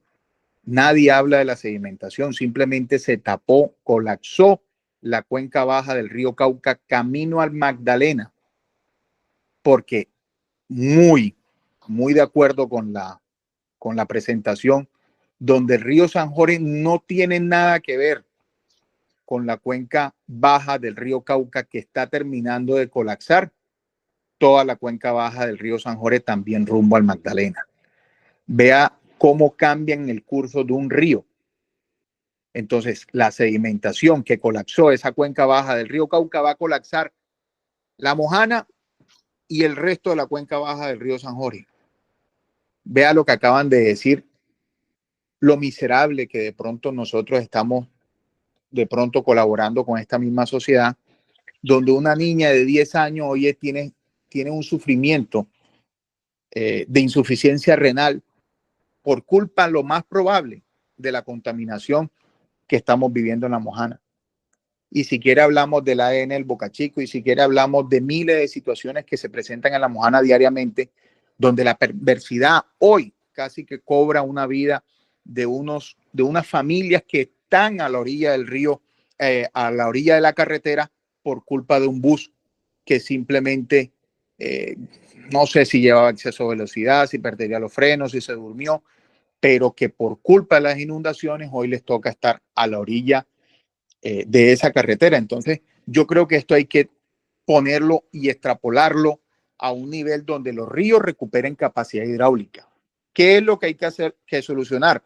Estructuralmente a La Mojana, el río Cauca y el río San Jorge, si ustedes lo quieren ver, pero primero es el río Cauca, que es el río más grueso y el que más está ocasionando problemas en La Mojana, y que esa parte donde dice de que son muchos ríos y muchas ciénegas, hoy se están colapsando de sedimento. ¿Qué está quedando en nuestros cuerpos de agua sino sedimento? Y las inundaciones, por lo tanto, serán mucho más elevadas y los inviernos o los veranos, perdón, mucho más intensos. Eso nos está llevando a un colapso de la sociedad, de los ecosistemas y del tercer país más biodiverso del mundo, del cual acabamos de salir de una COP16, pero que nunca se habló de un sistema Ramsar como la Ciénaga de Yapel, que está en peligro de extinción. Si ustedes ven el agua de lo que hoy se le atribuye como a los búfalos causantes de contaminación, estoy seguro que no es por los búfalos, porque si vamos a la Ciénaga de Yapel tiene el color un poquito más intenso donde el agua que está metida a los búfalos. Entonces esto es un todo, y yo creo que hay que abarcarlo primero desde la amplitud, donde la capacidad hidráulica del río Cauca hay que recuperarlo. Yo no sabía de dónde habían sacado el Ministerio de Medio Ambiente y Fondo de Adaptación, sobre todo la famosa idea de aterrados, donde iban a tener cultivos, donde iban a tener las gallinas. Y bueno, aparentemente viene de la idea de nuestro amigo Alejandro. Y bueno, yo sí los critiqué mucho en su momento, pero es que veo que de pronto están tan desubicados que cualquier idea le parece brillante. Eso es mi modo de ver. Yo creo que tiene un punto de vista. Los puntos de vista míos, ni el del señor Alejandro, de don Pacho Gómez, es la verdad absoluta. Pero sí estoy convencidísimo que la verdad que tenemos que comenzar es por la sedimentación del río Cauca, recuperar la capacidad hidráulica, y que los 23 puntos donde se ha roto en los últimos 40 años, por ahí deberíamos empezar. Esa capacidad hidráulica que debería estar superior, para mi concepto, de 5.000 metros cúbicos por segundo, que es lo ideal para que la zona empiece a recuperarse. Y toda recuperación parte de ahí. Esa es mi intervención. Muchas gracias. Muchas gracias, Camilo. Camilo, muchas gracias. Súper importante todos los puntos que menciona, y particularmente ese llamado de atención sobre dos cosas, sobre la sedimentación, porque yo creo que cuando empezaron todos estos proyectos después de 2010, el lugar de los sedimentos pues no era muy claro, no muy visible, o por lo menos no tenía tanta importancia. Ahora sí está teniendo un poquito más de importancia, pero por una cuestión, una pregunta muy concreta es ¿qué hay en los sedimentos, ¿no? Que no solamente la cantidad de sedimentos que está colmatando, sino qué hay ahí, ¿no? Que es una pregunta muy preocupante de saber qué hay, qué llevan esos sedimentos también, ¿no? Y es una invitación también, pues, a pensar la región. Yo empecé a estudiar el tema de los sedimentos allá hace unos años, precisamente porque me di cuenta que tiene que ver con todo lo que está pasando, con absolutamente todo está cruzado con ese tema. Y una cosa que usted apuntó rápidamente es que no es un solo factor. Digamos que uno no puede atribuir lo que está sucediendo en la región a un solo factor, ni esto ni lo otro, sino es como a la confluencia de muchas cosas en las que ni siquiera hay como una víctima y un culpable, porque si hablamos en términos de lo que está sucediendo con la contaminación y demás, eso afecta a todo el mundo, a pequeños productores, a grandes productores, medianos productores, gente que tiene tierra, gente que no tiene tierra, todo el mundo lo está afectando de manera igual. Que unos tengan una capacidad de responder de una manera y otros no, es otra cosa, eso es otra discusión, pero en realidad esto está afectando a todo el mundo y hay una cantidad de cosas que ni siquiera conocemos todavía que puedan estar sucediendo y no sabemos. Bueno, otra cosita. Sí, qué pena, Camilo, es que hay un montón de personas. Si quiere, Ok, después ok. damos la palabra Listo, a los otros perfecto. y volvemos y alcanzamos. Señor Luis Larios, que usted estaba levantando la mano hace bastante. Tratemos de ser, por favor, bien concisos todos porque hay una lista larga, hay como 5 manos levantadas. Muy buenas tardes a todos. Voy a ser muy corto y específico en la intervención. Un saludo a todos los mojaneros y a los conferencistas. Muy agradecido por esto. Mi intervención va dirigida específicamente a lo que pasó después de la ola invernal que afectó entre el 2010 y el 2011, específicamente a la reubicación del corregimiento Doña Ana. Escuchen bien lo que voy a decir, a muchos le erizará la piel, a otros dirán que eso es mentira, pero los que habitamos la región sabemos exactamente lo preocupante de este caso. La gente en Doña Ana está sufriendo, no tienen donde criar una gallina, no tienen donde sembrar un poquito de arroz por las 6.5 hectáreas que solamente destinaron para eso, pudiendo el gobierno pues ubicarlos en una zona mucho más grande. Lo que les quiero decir y lo preocupante es que en Doña Ana están enterrando sus muertos en los patios. Óiganme bien, óiganme bien. No hubo espacio para un cementerio, no hubo espacio para una cancha de fútbol para que esos peladitos tiren un partido de fútbol y se entretengan de pronto un sábado o un domingo. No hay una evacuación de desechos. No entiendo cómo esos más de 6.000 millones de pesos que se invirtieron, estamos hablando de adaptación, pero una adaptación de corazón, una adaptación humana que de verdad surte efecto a esto a esta problemática que está viviendo esta gente. Muy de acuerdo con Camilo, muy de acuerdo con Francisco. Esta es una situación de que hay hasta un peligro en cierta vía en la parte donde se reubicaron a ellos. Ojalá averigüen este tema que les estoy hablando, se los estoy diciendo con la certeza más grande porque estuve visitando la semana pasada precisamente esa zona. Y les digo que los invito más bien, hay cosas que el gobierno no sabe. Todo producto de la mala planificación, siempre que hay una contratación, la gente idónea, no hay idoneidad, deben agarrarse de la mano con la gente que habita la zona, los que conocen las verdaderas necesidades, lo que estaba diciendo Camilo, los puntos donde en realidad está el quiebre de las inundaciones y lo que de pronto está causando la afectación. Quiero llegar hasta aquí, sé que hay mucha gente que quiere participar, es algo muy preocupante y ojalá dentro del corazón de cada uno de los que me escuchan quede esta semilla sembrada de lo que les estoy diciendo. Muchas gracias a todos. Muchas gracias, don Luis. Yo le agregaría también el caso de doña Ana, pues lo que ha pasado con las soluciones de vivienda en San Benito y también en San Marcos, ¿no? Que las personas que viven allá saben pues qué ha sucedido con eso, con esos proyectos de vivienda para reubicar personal. Lo de las reubicaciones de personas por inundaciones es una cosa súper compleja que amerita un espacio específico para eso, porque con toda seguridad ustedes que están ahí escuchando y participando tienen varias historias y lo de San Benito es bien complejo. Profesor Álvaro Wills. Buenas, ¿cómo están? Primero que todo, un agradecimiento a Alejandro. Yo creo que nos dio un panorama muy interesante y yo quiero, digamos, resaltar algunas cosas, pero intentando ser lo más breve posible, porque viste las intervenciones, yo creo que hay que hacer algunas claridades. Una de ellas tiene que ver con varias cosas que han venido proclamándose a lo largo de estos seminarios y es el otorgarle a los sistemas constitutivos de la Mojana, a ríos, caños y ciénagas, la diversidad funcional que ellos poseen y, digamos, su capacidad de transformación. Yo creo que vamos a veces intentando excluir varios elementos digamos, en su importancia original, a veces con la imagen de que lo que necesitamos es una gran autopista, es decir, un supercaño. del Cauca lleno de diques y que se excluya la presencia de la humedad y la inundación en la Mojana. Yo quiero insistir, no podemos olvidar que históricamente en escalas geológicas, la Mojana es un paisaje que fue creado por la inundación y la sedimentación. Lo que llamamos cono del Cauca es un gran territorio, básicamente triangular, donde desde antes de la llegada de los españoles, inclusive los zenúes, fueron inundaciones y acumulación la que crearon ese paisaje.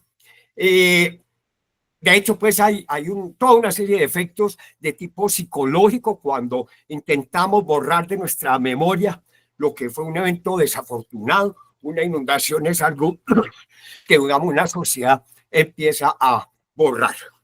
Lo que sí tenemos que empezar a apropiarnos es que el concepto de adaptación es un concepto que, digamos, debe respetar esas dinámicas históricas, pero también incluir dentro de sí lo que ha sido la creación de lugares, la creación de espacios locales, como lo hicieron los zenúes y como todavía la gente lo hace. Crear un lugar, determinar los espacios que se adaptan para la habitación, sean plataformas, los espacios adaptados para la circulación, los espacios adaptados para el cultivo y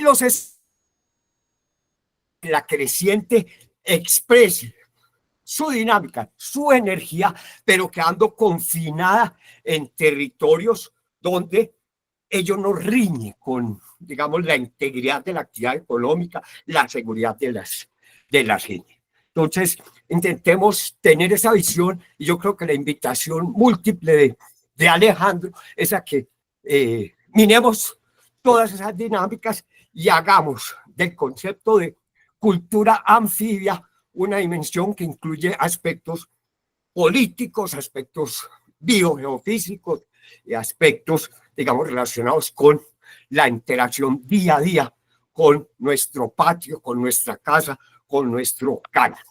Muchas gracias. Felicitaciones, Alejandro. Mil gracias por tu mirada. Gracias, Álvaro, súper de acuerdo contigo. Luis Quintos Burgos y luego Marco Tulio Uribe. Adelante, Luis. Gracias, Jorge. Hombre, excelente la exposición de Alejandro. Aprendí mucho en esta exposición. Hombre, quisiera comentarle a Alejandro un tema que siempre me ha llamado la atención, porque es que la verdad es que en la región hay una percepción de que ni San Marcos ni Ayapel son tan mojaneros, pero a mí me parece que una de las entradas de la Mojana es San Marcos. Uno sale de San Marcos y a los 10 minutos ya se siente en la Mojana. Eso por un lado. Por lo otro, Alejandro abordó un tema que yo lo expuse una vez en un foro acerca de convivir con la inundación. Sobra decirles que me declararon persona no grata. Pero por otro lado, estoy de acuerdo con Don Pacho que la solución definitiva de los problemas de la Mojana está en el dragado del Cauca.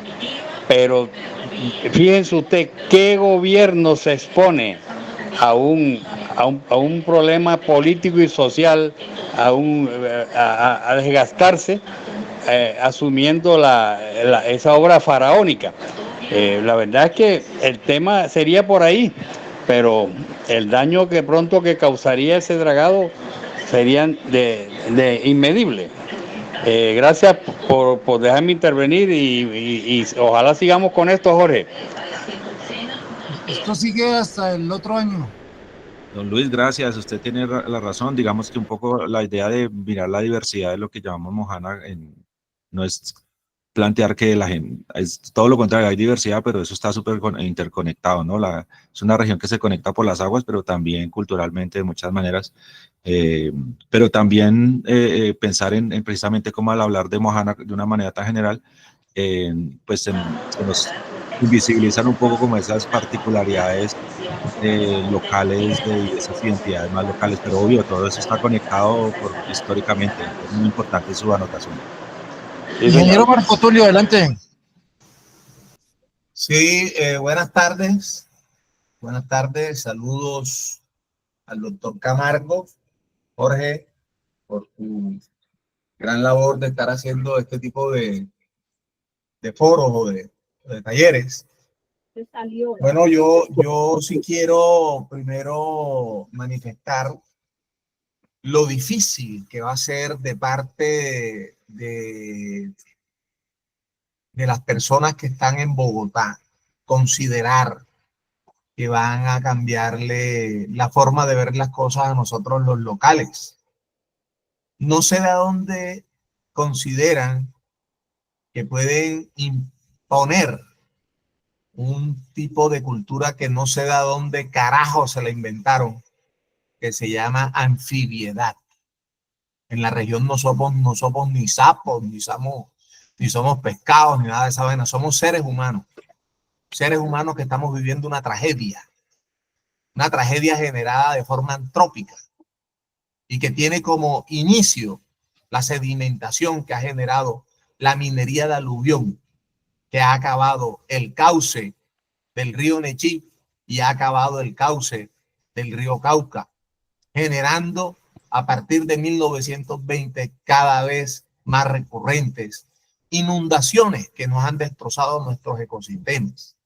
No sé el señor Wills con qué propiedad puede llegar a manifestar que tiene que cambiar la forma de vivir de nuestros habitantes.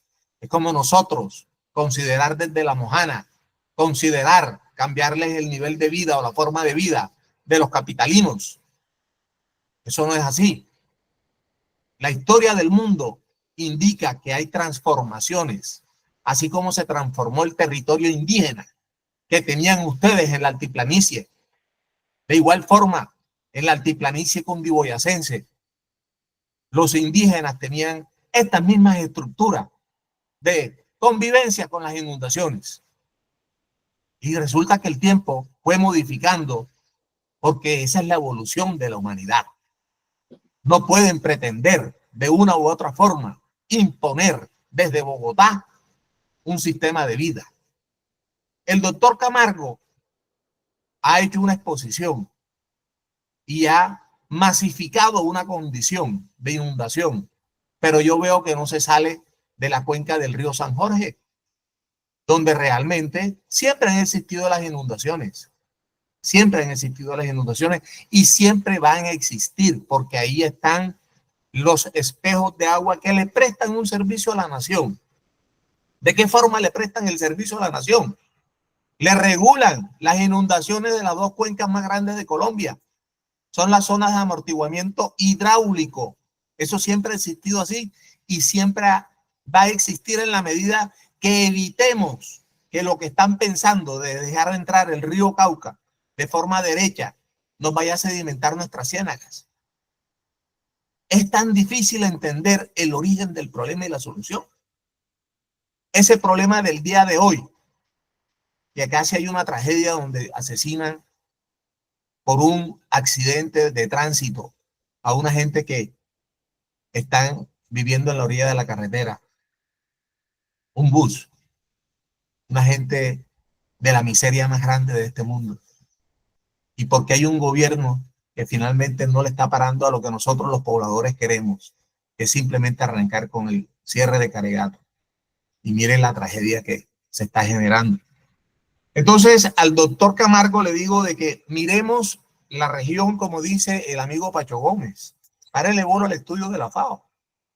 La región tiene 3 zonas. Hay una zona baja, una zona media y una zona alta. No masifiquen como si eso fuera un solo escenario. No es así.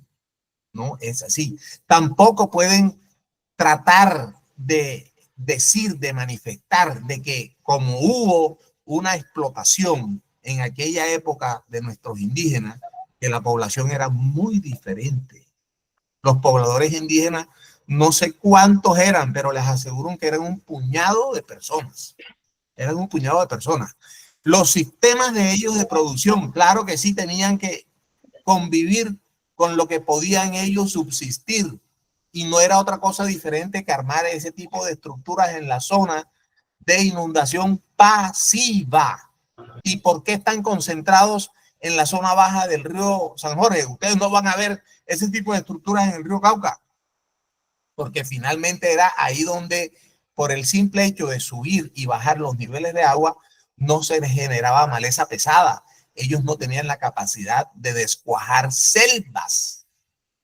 Y por eso fue que se concentraron a construir en la orilla de los caños donde habían zonas de inundación pasivas. Y ahí hicieron esas estructuras, que no son las 500.000 hectáreas esas que hablan. Eso no existe. Cualquier día se las tengo ubicadas y las podemos mirar por Google.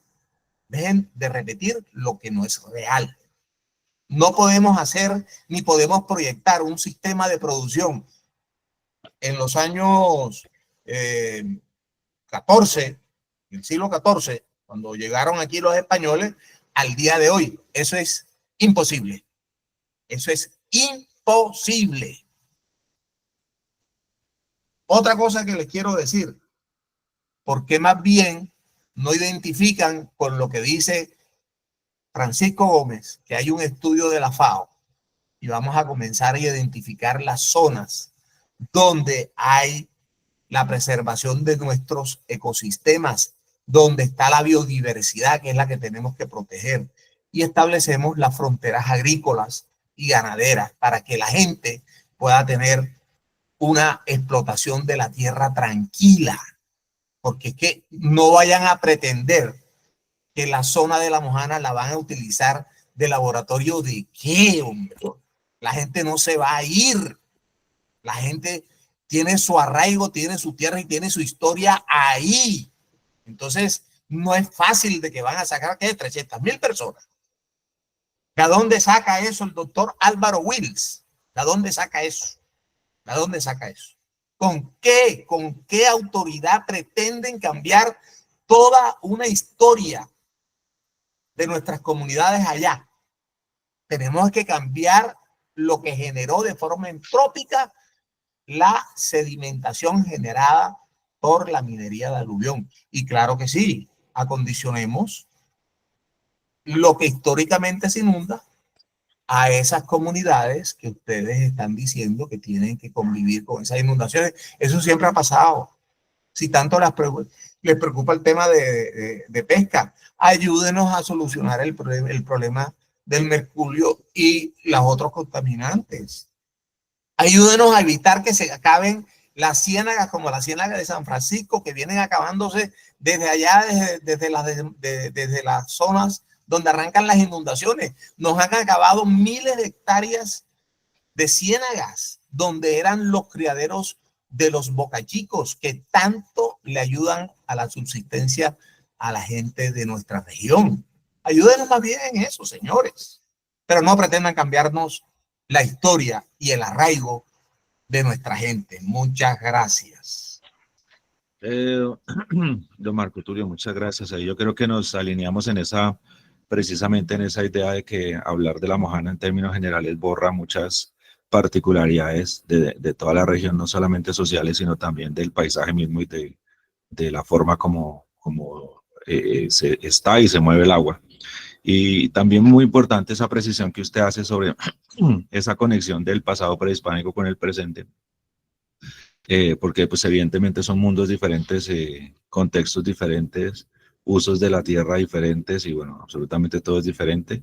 Y eso hay que tenerlo pues muy en cuenta, y eso hace parte como también de pensar que lo tradicional en La Mojana pues ha estado como congelado en el tiempo y no ha cambiado, y pues es una zona de cambios ecológicos, hidrológicos y demás, pero también sociales, políticos y de todo tipo, que hacen pues que definitivamente pues son momentos históricos diferentes, ¿no? Y usted pues enfatiza de nuevo el problema de los sedimentos y la contaminación, que es un aspecto pues que en el que todo el mundo está de acuerdo, pero también la pregunta del millón es ¿cuál es la solución para la fuente de esos contaminantes y demás, ¿no? Porque abajo en el San Jorge y en como todas esas zonas que están recibiendo todos estos elementos, se pueden hacer mil cosas ahí, pero si la fuente sigue activa de la misma manera, pues entonces tal vez desplazarla para otra región no puede ser la solución tampoco, ¿no? Entonces ahí queda también una pregunta importante de qué se hace en la fuente, porque si eso se va a seguir emitiendo y de alguna manera se controla para que no entre a lo que llamamos mojana, entonces para algún lado se va a tener que ir y se va a desplazar pues ese problema también. Profesor Delio, y luego cerramos con Camilo. Delio y Camilo, tenemos 10 minutos, entonces porfa, cada uno por ahí 5. ¿Está con el micrófono apagado, Delio?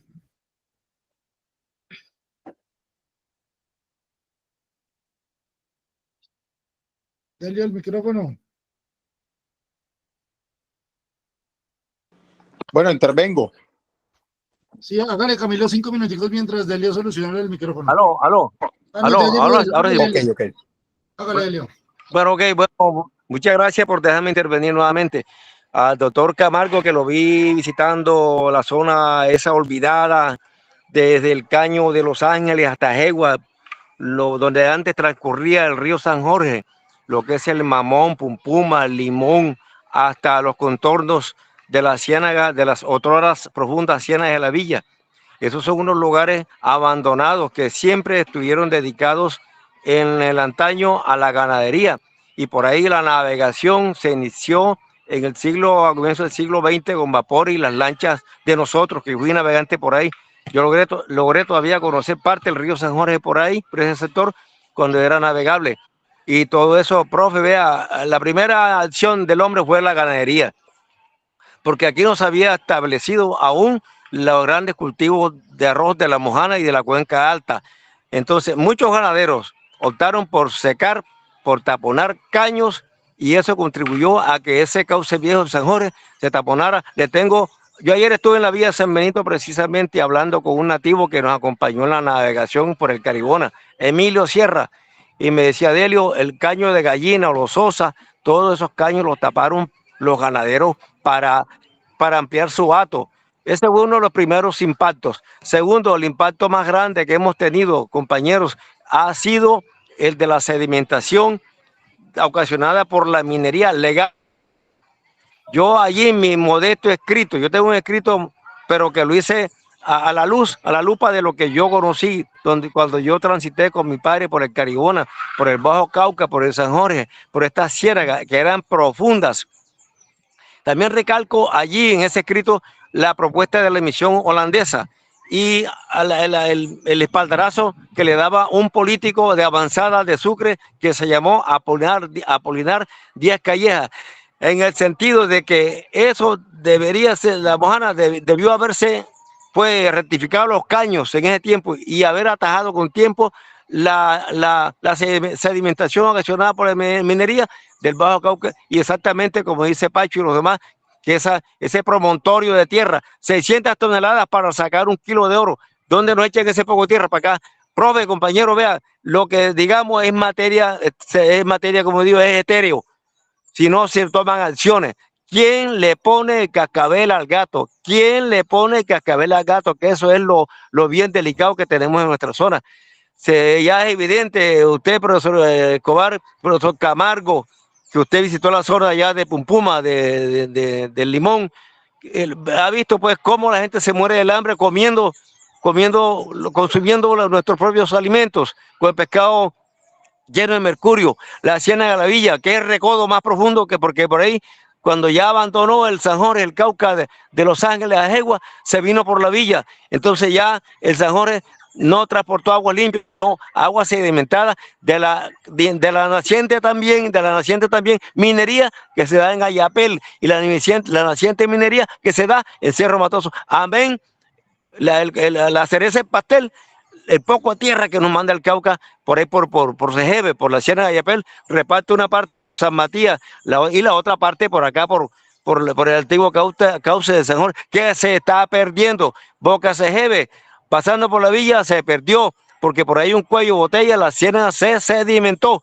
Entonces, el Cauca, el San Jorge, en estos momentos está tendiendo a comenzar a transitar por el caño de Viloria, pasando por allá por Calle Nueva o por Lopión, como le llamamos acá, saliendo por Cuadro de la Vuelta, por Cuiva y cayendo nuevamente a las otras profundas aguas de la Ciénaga Grande, donde llamamos el Boquerón, donde sale Trementina, donde sale Rabón, donde sale la Guaripa. Yo ahí le hago una redacción de los indígenas que encontraban Barranca Alta desde acá de Coveñas hasta allá, hasta el Tigüí, de oro, y cuando le llevaban la sal. Lo que hay es que rectificar esos caños. Y más, yo propongo algo más, de pronto más atrevido, rectificar el antiguo brazo de Monpós, desde la Boca de la Victoria hasta la Boca de Tacaloa, pasando por Pinto.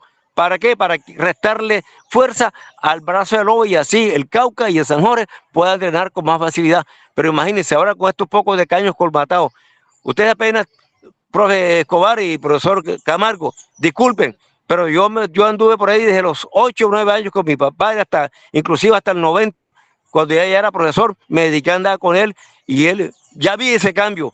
Y a mí me da hasta ganas de llorar cuando yo me acuerdo de la profundidad de las ciénagas de la villa, de las grandes, de los criaderos de Boca Chico, que era intangible, que eso había pacora, había sabro, y los manatíes se fueron. Entonces, lo que digamos es materia muerta, si no se toman acciones legales, si no se toma algo fuerte, profesor, si no es materia muerta. Ahí todos hemos coincidido, todo lo que todos hemos dicho es verdad. Pero si no se toman las acciones pertinentes, la legalidad y adelantar la pedagogía, vamos a continuar en la misma situación. No, listo, Helio, muchas gracias. Esos mojaneros, esos raboneros, esos de la Guaripa, nunca los van a poder reubicar en el playón de la villa, que ¿qué van a comer allá? Ya no comen nada. No, listo, Helio. Espera, démosle la palabra a Camilo. Ellos son los que conocen. El caño Doñana también, el caso Doñana. Adelante, Camilo. Bueno, no, yo quería agregar de que la sedimentación nos está acabando tanto que yo conocí personalmente esos surcos de los antepasados Zenúe. ¿Cómo? ¿Aló? Ahí lo escuchamos, Camilo. Ok, adelante. Bueno, esos jarillones que hacían nuestros antepasados, hoy en día eso es cuota 5 y la inundación en estos momentos llega a cuota 9, a cuota 12 en la parte más intensa de los inviernos con esta boca de Caregato. Entonces yo creo que el problema de la capacidad hidráulica de los ríos, yo creo que es el primer tema a tratar, y sobre todo del río Cauca, que es el más sedimentado que está transportando sedimentos más bien a nuestra zona mojanera y le están cambiando todo el contorno. Listo, Camilo, muchas gracias. Y ya Alejandro pues cierra respondiendo a Delio y a Camilo. No, pues no, gracias ahí por los aportes, digamos lo de la capacidad de los ríos con respecto al agua que llevan y de las ciénagas, ¿no? Como también a veces cuando pensamos en proyectos para la región lo que hacemos es abstraer y como sacar un pedacito del sistema grandísimo que es, y como un caño o una ciénaga, pero pues todo está como súper conectado y cualquier cosa, una región tan plana, lo que uno aprende de quienes viven allá y quienes estudian la zona es precisamente que cualquier cambio pequeño puede tener implicaciones en otras partes lejanas inclusive. Entonces, digamos que eso lo de la capacidad de los ríos, pues me imagino yo, y ustedes dirán si es así, pues tiene que ir acompañado con una visión más integral incluso de la ciénaga. Lo que está pasando en San Benito Abad es realmente dramático con lo rápido que está sucediendo en esas ciénagas, la colmatación, la sedimentación, abonamiento, como lo queramos llamar. Eso es realmente dramático y la pregunta grande es para dónde se va a ir toda esa agua que se supone debería estar en esas ciénagas, ¿no? Entonces eso, y muchas gracias a todas las personas que han intervenido. Siempre es muy enriquecedor aprender de ustedes, de las personas de la región, de quienes están allí día a día. Uno solamente logra tener una visión muy parcial en lo poco que puede ir. Entonces los espacios son muy importantes de aprendizaje para quienes nos interesa la región, de quienes están allí y los diferentes puntos de vista, unos en consenso, otros en disenso, en oposición, y precisamente esa es la idea también, ¿no? Tener diferentes opiniones, así sean contradictorias unas con otras o se opongan unas con otras, y esa es la riqueza del debate y de estos espacios de discusión. Entonces, muchas gracias. Muchas gracias a todos. En la próxima semana, pues ahí va a estar también muy interesante porque va a hablar Paula Villegas del Ministerio de Ambiente sobre el tema de, digamos, la complejidad también que significa para, digamos, las personas digamos, de las instituciones del Estado llegar a un territorio tan complejo y tratar de hacer, pues, las cosas teniendo en cuenta que hay complejidad de arriba, digamos, desde arriba, desde el Estado hacia abajo, y también la complejidad que hay de ir de abajo hacia arriba. Entonces ya les enviaremos el flyer la otra semana, martes o miércoles, como siempre, y pues esperamos ustedes puedan asistir acá. Esto lo vamos a subir a YouTube. La semana pasada todavía no se ha subido, pero seguramente ya estas dos estarán la próxima semana.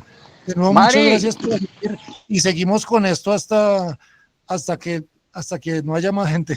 O sea, el otro año seguimos. Entonces nos vemos en Doctor 8 días. Camargo, muchas gracias. Doctor Jorge, Muchas gracias.